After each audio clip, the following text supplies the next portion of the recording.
Muy buenos días. En primer lugar, quisiera agradecer la hospitalidad del Tribunal Electoral, de sus autoridades y todos los hermanos panameños que nos han acogido con fraternidad, con mucha bondad y hermandad. Permítame hacer unas breves reflexiones antes de abordar el tema de la experiencia peruana sobre el voto informado. Todo lo que hemos discutido el día de ayer y el día de hoy tiene relación con la idea liberal que surge en el siglo XVIII en relación a la construcción de la ciudadanía. Rousseau planteó que el ideal republicano era que se construya ciudadanos instruidos, ciudadanos ilustrados, ciudadanos razonables. Eso lo planteó Juan Jacobo Rousseau en el siglo XVIII, cuando cerca del 70% de los europeos eran analfabetos o tenían bajo nivel de instrucción. No hablemos de América Latina. América Latina, los porcentajes eran altísimos de analfabetismo. Entonces, en el siglo XVIII se plantea un programa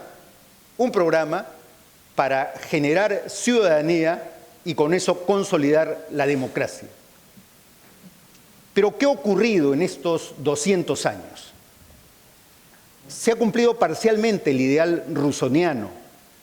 Las personas somos más instruidas. América Latina, los niveles de alfabetización son altos. Pero ¿eso ha garantizado que tengamos mejores ciudadanos? O sea, como que aparece una contradicción. El día de hoy, por ejemplo, tenemos más comunicación, pero tenemos menos información. Aparentemente es una paradoja, pero es lo que está ocurriendo el día de hoy. Tenemos más instrucción.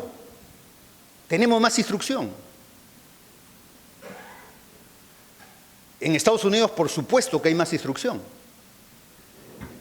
pero hay menos conocimiento. O sea, hay menos conocimiento. Y entonces tendríamos que empezar a preguntarnos qué ocurre con los electores y los ciudadanos a nivel planetario. Ya hay una investigación muy interesante que se ha hecho sobre el éxito electoral de Trump. Trump ganó porque votaron por él latinos, afrodescendientes y gays. Ganó por eso.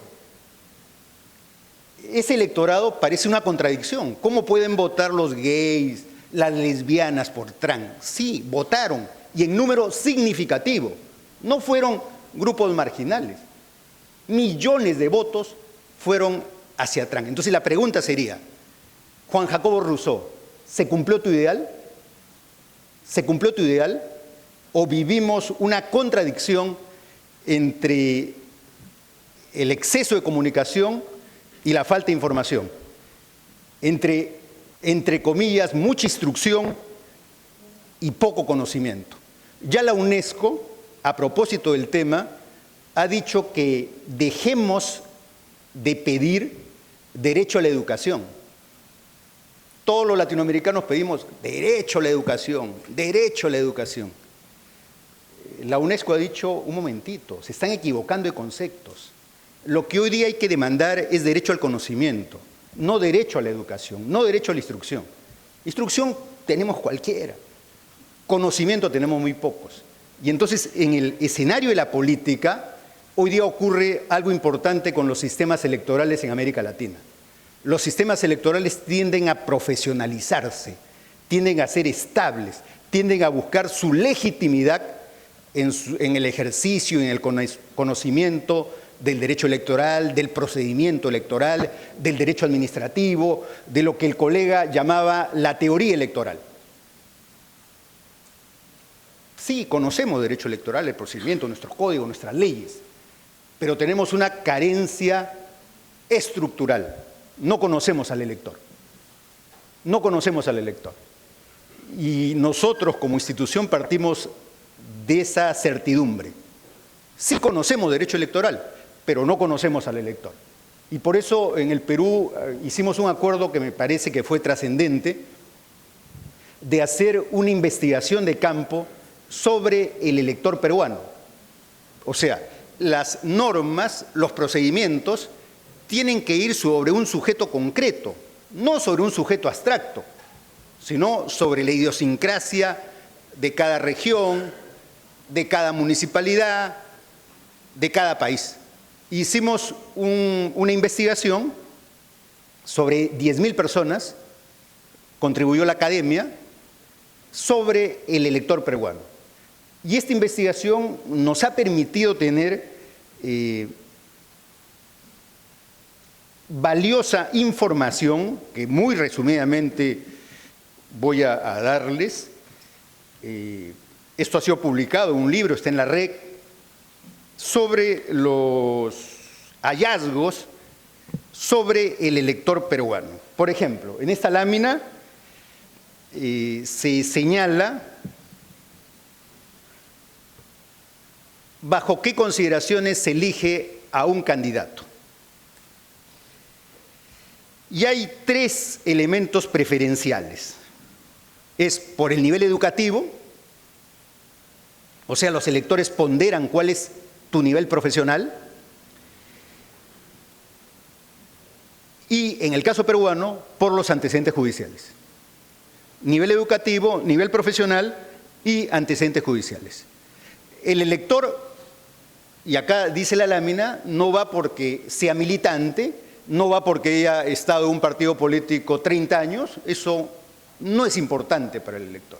El elector tiene otro tipo de consideraciones profesionales, académicas, de gestión para elegir a sus candidatos, donde forjamos el voto, donde se construye la conciencia electoral en nuestro medio.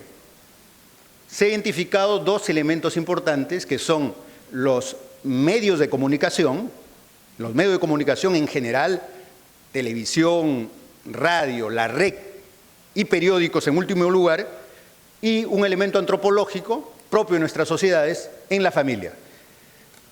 Y en último lugar están los sindicatos, los partidos, los mítines, los lugares tradicionales donde los sujetos políticos, y parte del financiamiento va hacia ello, parte del financiamiento público se orienta donde no se genera la conciencia del voto, sino se va a lugares donde hoy día o están en crisis o no hay arraigo electoral, ¿no? Entonces,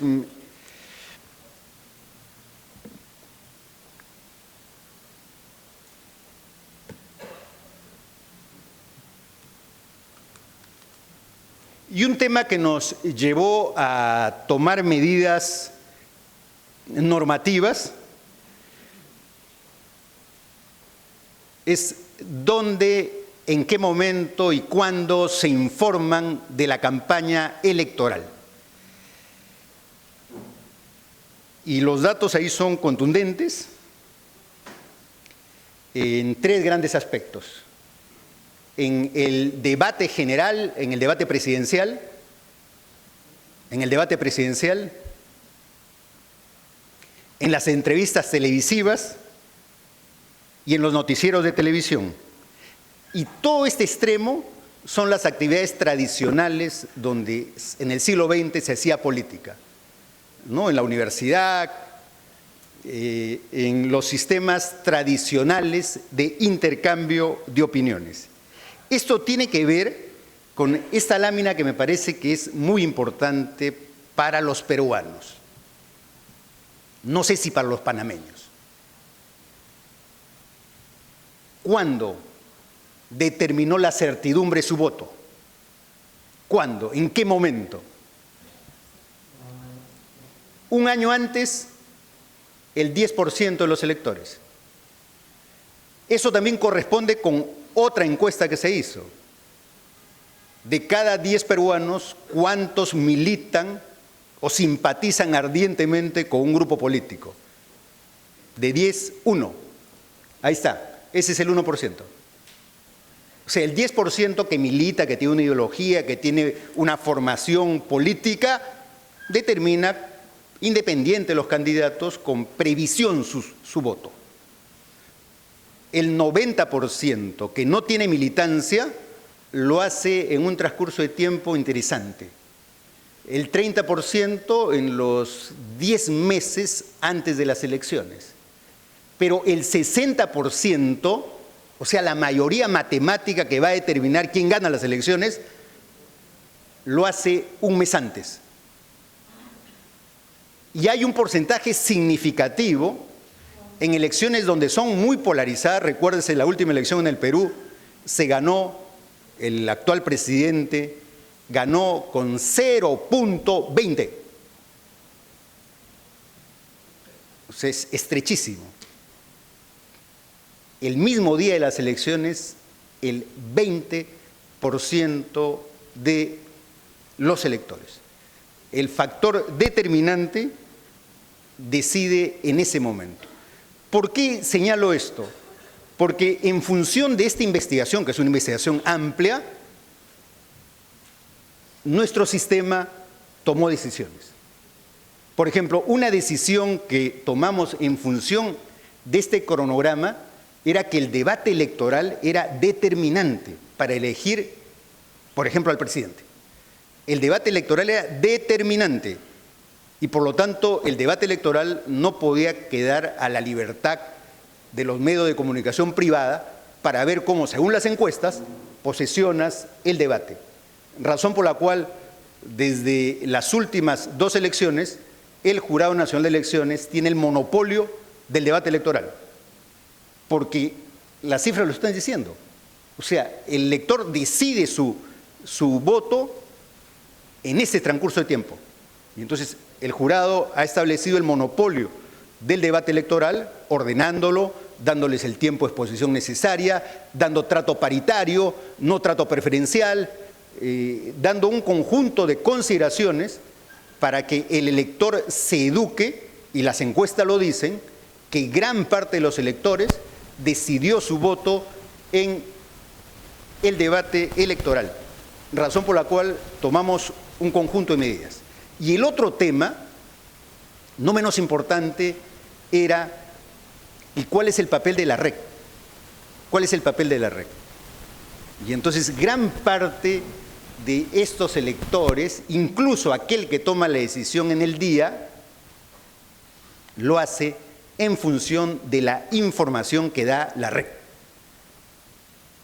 Razón por la cual nos planteamos como institución establecer una plataforma que nos permita satisfacer a los electores en función de estas demandas, de las demandas de conocimiento de sus candidatos,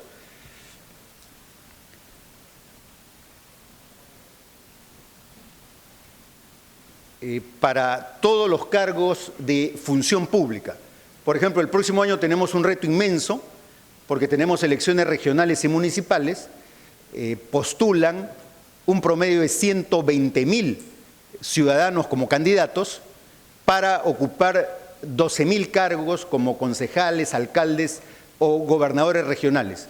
Entonces, si el tema es que los ciudadanos, los electores demandan conocimiento, entonces nuestra REC tiene que proveerles del conocimiento más sensible, que es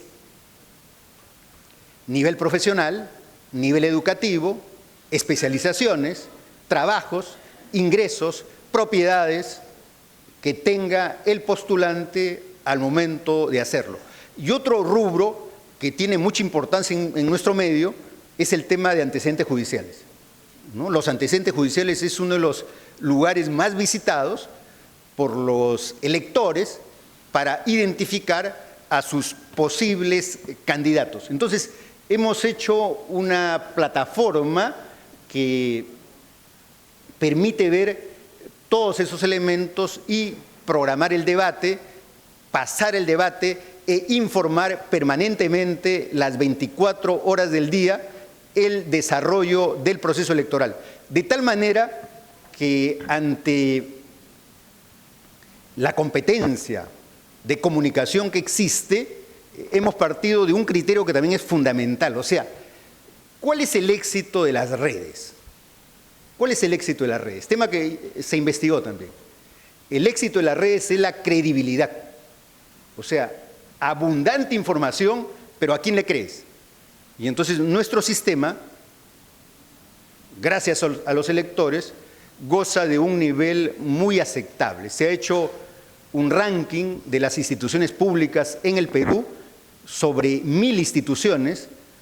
Nosotros, como lo saben los magistrados, nuestro sistema está dividido en 3 partes. El jurado, al cual represento, ve la parte jurisdiccional, la RENIEC ve la parte de la identidad y la OMPE ve la parte de la logística de un proceso electoral en un país tan grande, ¿no?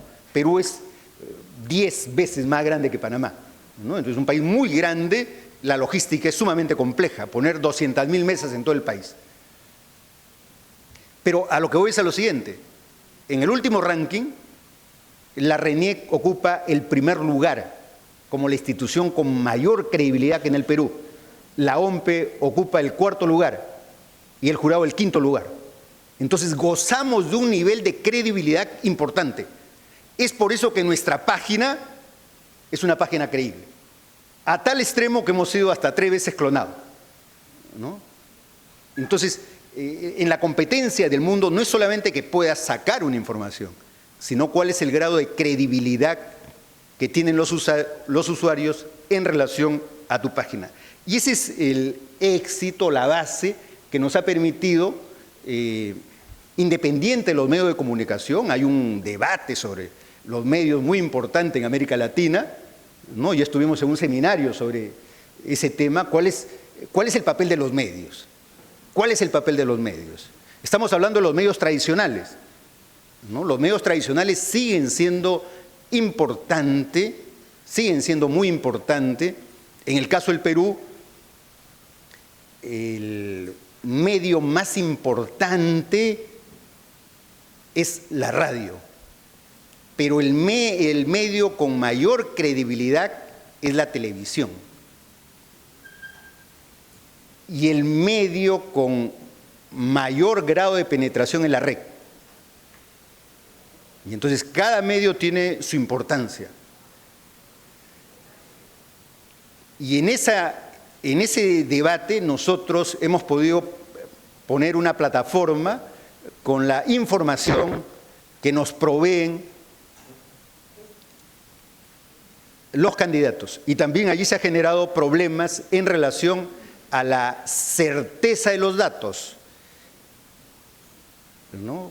Son declaraciones juradas y los electores han puesto permanentemente en cuestión a aquel que se hace doctor y no es ni bachiller, ¿no? Y entonces se ha puesto en cuestión, y eso es un elemento para calificar el sufragio, ¿no? Si me estás engañando en tu hoja de vida, entonces qué buen candidato puede ser. Y entonces es un elemento importante. Nosotros, no quiero excederme el tiempo, hoja de vida, propiedades, información adicional que puedan colocar los candidatos. La plataforma es muy importante para todos los postulantes.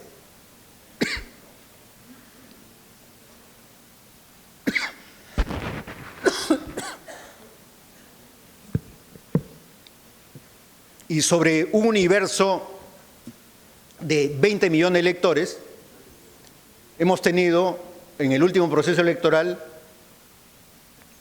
cerca de 13 millones de visitas. Un dato muy importante que se recogió, porque esto hay que investigarlo permanentemente, es que entraban cerca de un 10% de personas que no eran electores. 10% de personas que no eran electores. Mucho adolescente, mucho adolescente. Y entonces la idea es, ¿por qué entran los adolescentes?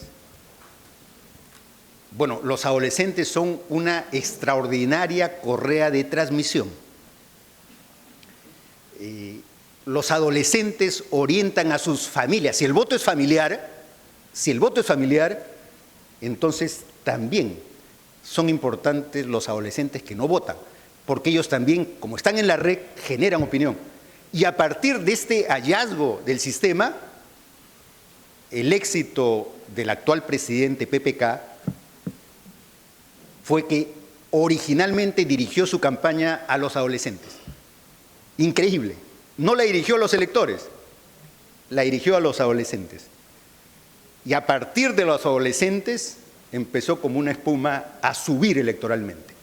Ese hecho de cambiar su táctica electoral fue importante para que nosotros digamos, sí, nuestra página es muy para adulto, nuestra página es muy acartonada, nuestra página es muy formal. Tenemos que reestructurar esta página, hacerla más amable, más juvenil, más dinámica con los segmentos que están accediendo a la información que estamos dando. Creo que este es un reto, es el reto de todos los sistemas electorales de América Latina. Regulamos la Internet, no es posible.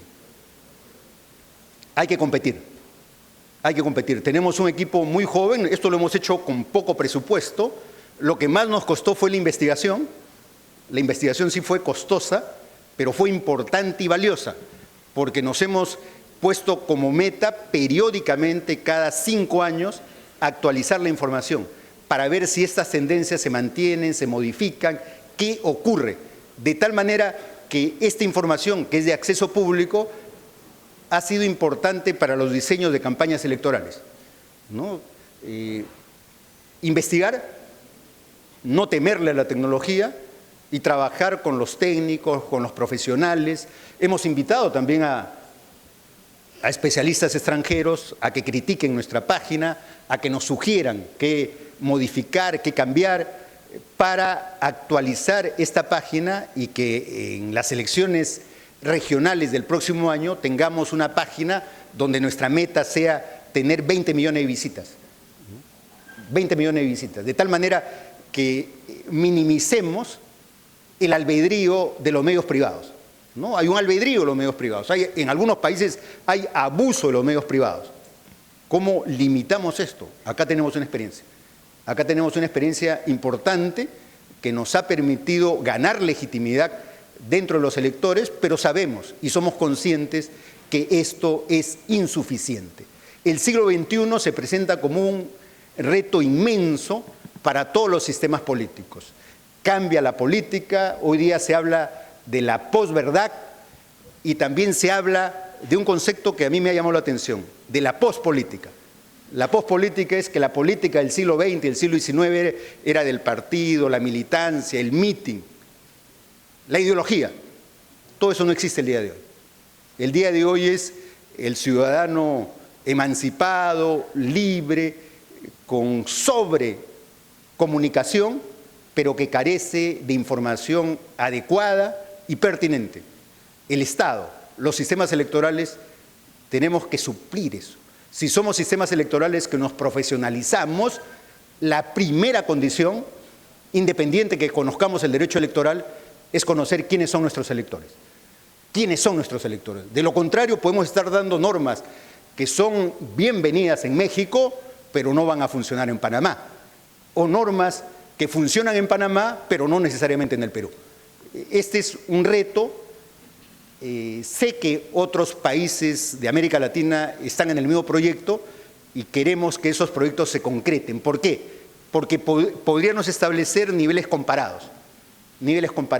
Y también podríamos establecer simetrías, ¿no? En qué somos idénticos, ¿no? Y en qué nos diferenciamos. Ese es el reto del siglo XXI y creo que acometiendo ese reto podríamos cumplir el ideal de Juan Jacobo Rousseau, que la voluntad general se exprese en ciudadanos virtuosos y con conocimiento. Muchas gracias por su atención.